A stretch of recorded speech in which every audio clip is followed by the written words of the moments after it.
Bien, estábamos charlando hace instantes nada más, ¿sí? De, lógicamente, bueno, este nuevo informe que ha sacado FADA, que ya lo podemos estar leyendo. De hecho, ayer me llegaba la información, ¿sí? Desde FADA y al toque ya en algunos grupos de WhatsApp estaban difundiendo los flyers, ¿sí? Con los números y con el índice justamente de la Fundación Agropecuaria para el Desarrollo de Argentina, pero fue al unísono, ¿eh? Mientras me llegaba a mí, ya en los grupos de WhatsApp estaban circulando, dando vueltas, fundamentalmente aquellos que involucran a la gente de campo, ¿no? Estamos con David Miazo, que es el jefe economista de FADA, ¿sí? Y vamos a ver si podemos, por lo menos, ¿sí? Tratar de entender un poco más estos números. David, ¿cómo estás? Buen día, gracias por atendernos. ¿Qué tal? Muy buenos días. Un gusto conversar con ustedes siempre. Bueno, 61,5% de la renta agrícola no es para quien la trabajó, ¿sí? Número interesante, David.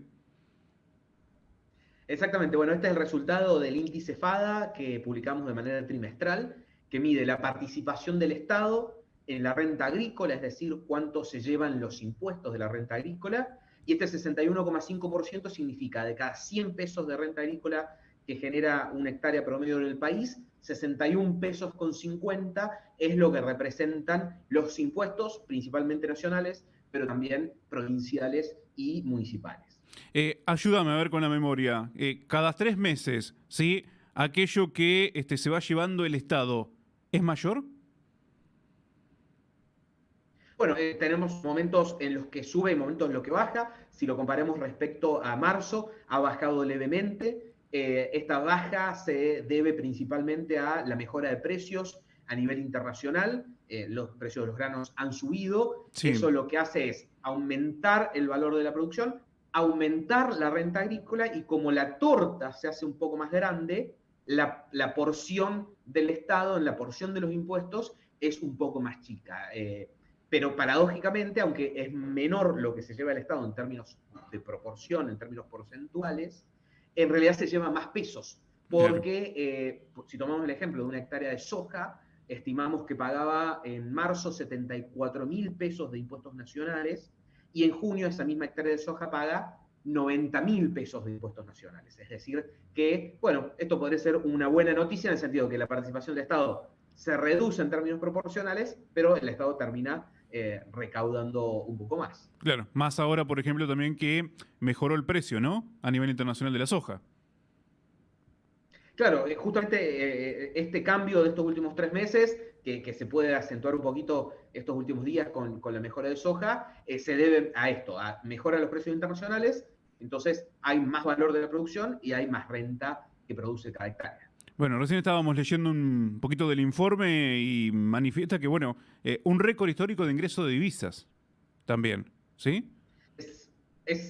Por la misma razón de los buenos precios internacionales, se registró más de 15 mil millones de dólares de ingresos solo en los primeros 5 meses del año, solo, cabe aclarar, del sector cereales y oleaginosas, porque, por ejemplo, todo el campo argentino, con todas las economías regionales, las carnes, el año pasado exportó por 55 mil millones de dólares. Pero bueno, 55.000. en estos primeros meses, solo lo que es granos, digamos, Claro. aportó 15 mil millones de dólares, que es un récord absoluto desde que se tiene registro. Bueno, de aquí la importancia de la exportación, que lo hemos charlado contigo varias veces, ¿no?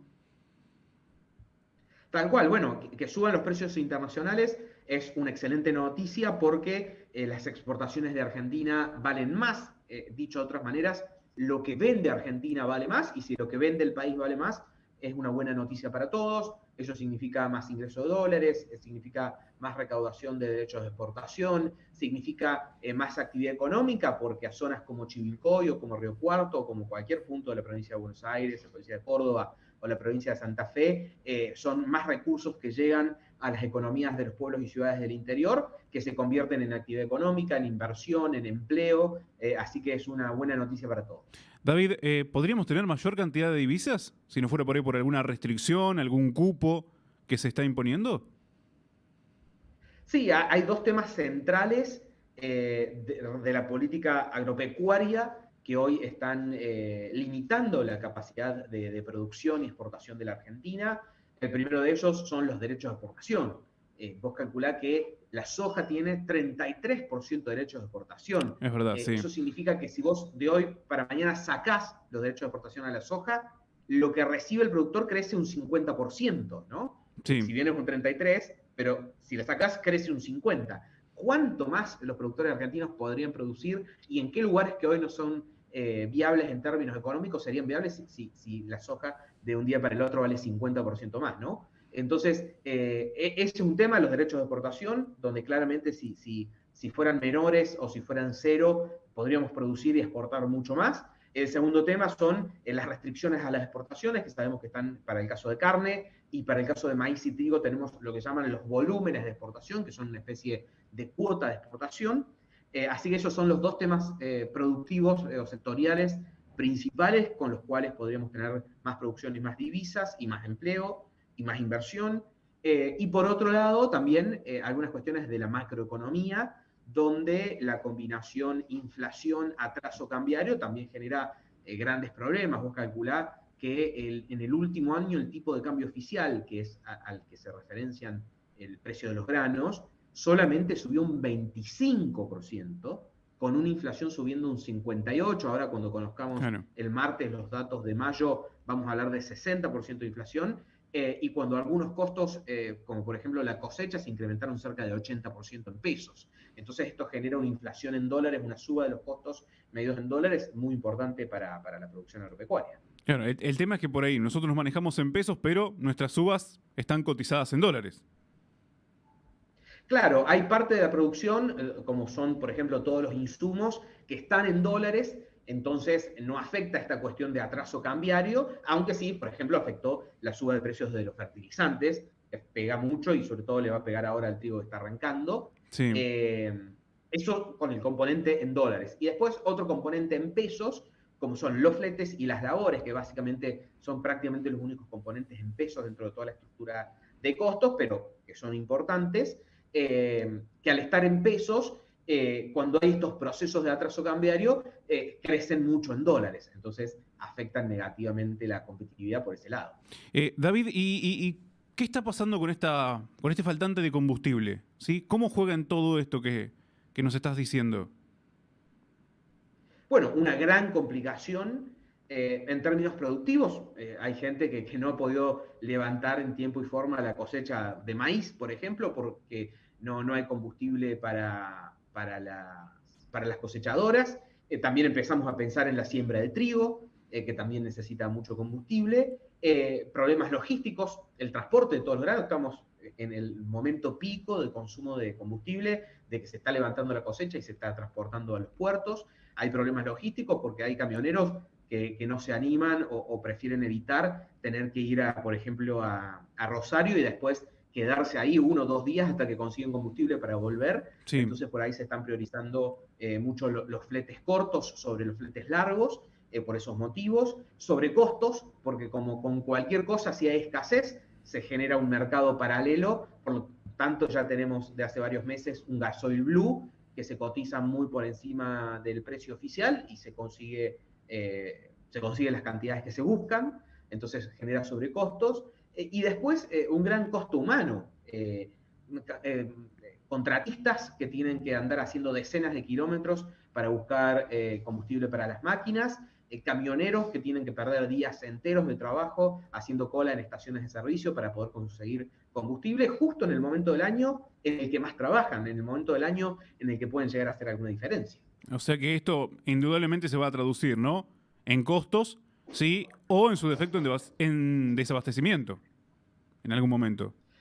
Sí, el desabastecimiento ya está con mayor preponderancia en el norte del país, pero el desabastecimiento ya existe. Tuvo un pico, si querés, por abril, después se tranquilizó un poco y en las últimas semanas hemos tenido otro pico más de desabastecimiento. O sea, la escasez de combustible está instalada y lamentablemente va a seguir. Hoy lo estamos sintiendo más porque estamos en el pico de la estacionalidad de consumo, pero va a seguir porque el problema de fondo sigue existiendo, que es la divergencia del precio del gasoil en Argentina versus el resto del mundo. Por lo tanto, por el lado de la oferta, sabemos que una parte importante del gasoil que se consume es importado, y las petroleras pierden plata por cada litro que importan. Por eso no se está importando la cantidad que se necesita.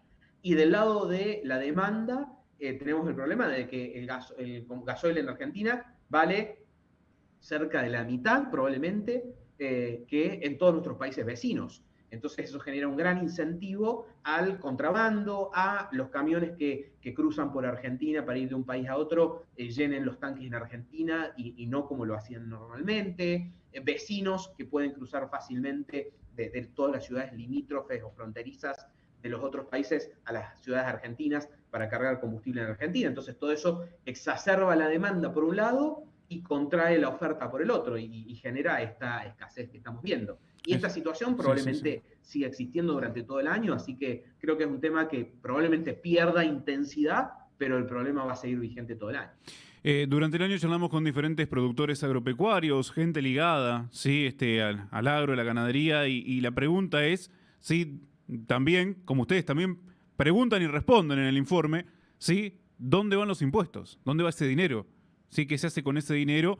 ¿Sí? Por el concepto de retenciones, etcétera.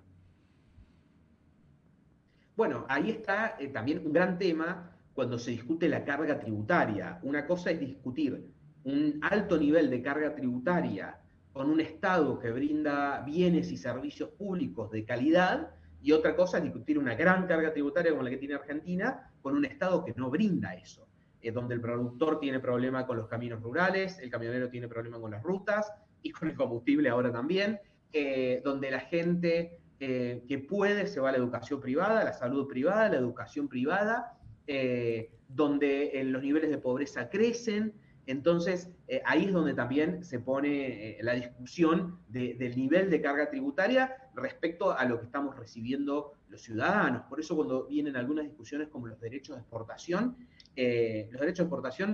existen en Argentina, o desde la última vez, de hace 20 años. Sí. Y en estos 20 años la cosa no ha mejorado. Entonces, la solución es seguir sacando derechos de exportación, aumentarlos, o probar si los bajamos, cuál sería todo el impacto productivo y en el empleo y en la actividad económica que podríamos tener. Esa es un poco la pregunta que nos hacemos al relevar esta información. David, te hago dos finales, sí, no te quito más tiempo. Una, tema caminos rurales tocaste. Recuerdo que la primera vez que charlaba contigo nos hablabas de los alertas. ¿Ha mejorado un poco la situación o no? Ha mejorado un poco, principalmente también, cabe aclarar, por el clima, ¿no? Claro, que no llueve. La situación de los caminos rurales lamentablemente tiene mucha correlación con el clima. Cuando llueve mucho, como tenemos cotas bajas, etcétera, muchos caminos se tornan intransitables, y cuando viene la seca, como hemos tenido prácticamente los últimos 3 años, nos olvidamos todos de los caminos rurales, y eso es lo que pasa. Hay un poco de menor nivel de queja, producto de que por lo menos se puede pasar. Y después, bueno, tenemos una situación muy diversa entre provincia y provincia, entre partido a partido. En el caso de Buenos Aires, hay provincias que trabajan mucho mejor, con un buen financiamiento a quienes mantienen los caminos rurales, gente comprometida, etcétera. Y bueno, zonas que funcionan mucho peor, algunas provincias enteras que prácticamente los caminos están abandonados, y bueno, y en la provincia de Buenos Aires una gran heterogeneidad, donde hay algunos partidos que realmente tienen un buen nivel de cobro de la tasa vial realmente se aplica a los caminos rurales, hay gente comprometida en eso, hay comisiones viales. Entonces la situación de los caminos, hay una planificación vial de los caminos rurales, entonces tenemos algunos partidos donde funciona bien y algunos partidos donde no suceden gran parte de todas estas cosas que mencioné y funcionan mal. Exacto. Bueno, y la última que te hago, sí, ya metiéndonos en la economía directamente. Bueno, ¿qué va a pasar con este proceso inflacionario que estamos atravesando? ¿Va a seguir subiendo? ¿Hay forma de parar esto, de bajarlo? Ahí me parece que tenemos otra conversación para otro programa entero, claro, digo, sí, pero para decírtelo corto de alguna manera, no, por ahora las expectativas no es que la inflación baje, sí que baje la inflación mensual del pico del 6,7% que vimos hace 2 meses y que se estabilice en torno al 4 o 5%, pero esto nos lleva a, yo te decía, ahora cuando conozcamos los datos del martes, vamos a hablar de una inflación de los últimos 12 meses de cerca del 60%, pero la expectativa para todo el 22 es de cerca del 70%, o sea que está lejos de desacelerarse la inflación. y realmente no hay cuestiones de fondo que uno diga, che, mirá, se están haciendo las cosas correctas para que de acá a un tiempo la inflación baje. Lamentablemente eso no lo vemos, así que vamos a seguir conviviendo con la inflación por los próximos años.